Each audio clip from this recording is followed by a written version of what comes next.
Assalamualaikum warahmatullahi wabarakatuh. Saya Rafalia Destiati dengan NPM 201063105025 dari kelas 2C Program Studi Pendidikan Matematika Fakultas Keguruan dan Ilmu Pendidikan Universitas Singapura Bangsa Karawang.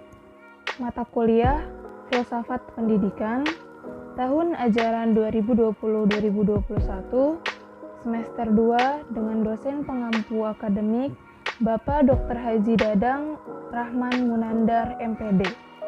Pada video ini, saya akan menjelaskan materi tentang paham filsafat pendidikan progresivisme, esensialisme, perennialisme, dan rekonstruksionisme. Progresivisme berasal dari kata progres. Menurut Kamus Besar Bahasa Indonesia, progres merupakan kemajuan, sehingga aliran progresivisme merupakan suatu aliran dalam filsafat pendidikan yang mengacu pada perubahan cepat menuju ke arah yang lebih baik. Aliran progresivisme mulai ada dan didirikan pada tahun 1918, dan pencetusnya yang paling terkenal adalah John Dewey. Aliran progresivisme dihubungkan dengan pandangan hidup liberal. Kurikulum yang diterapkan oleh aliran progresivisme yaitu kurikulum harus berasal dari minat-minat siswa, bukan dari disiplin akademik. Sedangkan metode pendidikannya harus berpusat pada anak atau child center dan bukan memfokuskan pada guru atau bidang muatan. Pembelajaran pada pokoknya aktif, bukan pasif. Pengajaran yang efektif memberi siswa pengalaman-pengalaman yang memungkinkan mereka belajar dengan melakukan kegiatan.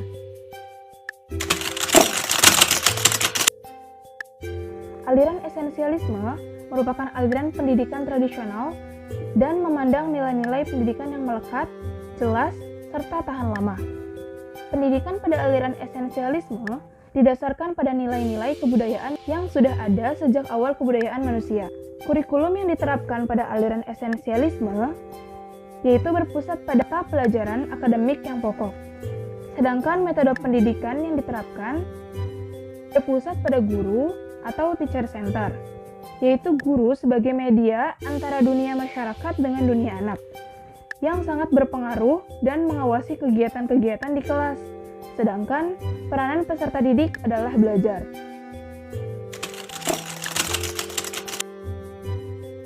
Dalam dunia pendidikan, aliran perennialisme diartikan sebagai suatu proses pengembalian pembelajaran pada masa lampau agar peserta didik dapat menerapkannya pada masa sekarang.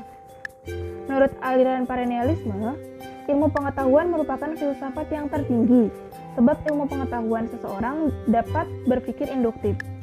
Kurikulum yang diterapkan pada aliran perennialisme berpusat pada materi pembelajaran yang mengarah kepada pembentukan rasionalitas manusia, sebab demikianlah hakikat manusia. Oleh karena itu, aliran ini cenderung menitikberatkan pelajaran sastra, matematika, bahasa, dan humaniora, termasuk sejarah, sedangkan metode pendidikannya, penyelenggaraan kegiatan belajar mengajar di kelas. Selain itu, guru harus menguasai suatu cabang ilmu. Seorang guru bertugas membimbing diskusi yang akan memudahkan siswa menyimpulkan kebenaran-kebenaran yang tepat. Aliran rekonstruksionisme merupakan aliran yang merombak susunan pembelajaran masa lampau menjadi tata susunan hidup kebudayaan yang bercorak modern. Aliran ini beranggapan bahwa peserta didik harus mampu beradaptasi dengan perkembangan masyarakat akibat kemajuan ilmu pengetahuan dan teknologi. Kurikulum yang digunakan pada aliran rekonstruksionisme yaitu kurikulum sebagai program aktivitas di mana pengetahuan dan keterampilan dapat dikonstruksikan. Jadi, siswa berperan aktif dalam memecahkan suatu persoalan atau permasalahan untuk lebih dimengerti. Sedangkan metode pendidikan yang digunakan, guru berperan sebagai mediator dan fasilitator peserta didik, sehingga peserta didik menjadi lebih mandiri.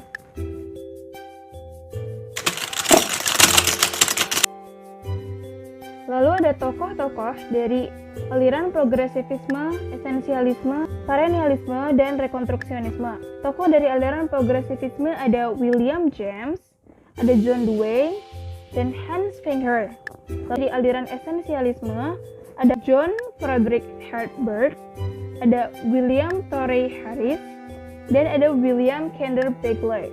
Lalu dari aliran perennialisme ada Robert Maynard Hashin dan Mortimer Jerome Adler. Yang keempat, dari aliran rekonstruksionisme ada George Brown dan ada Caroline Pratt.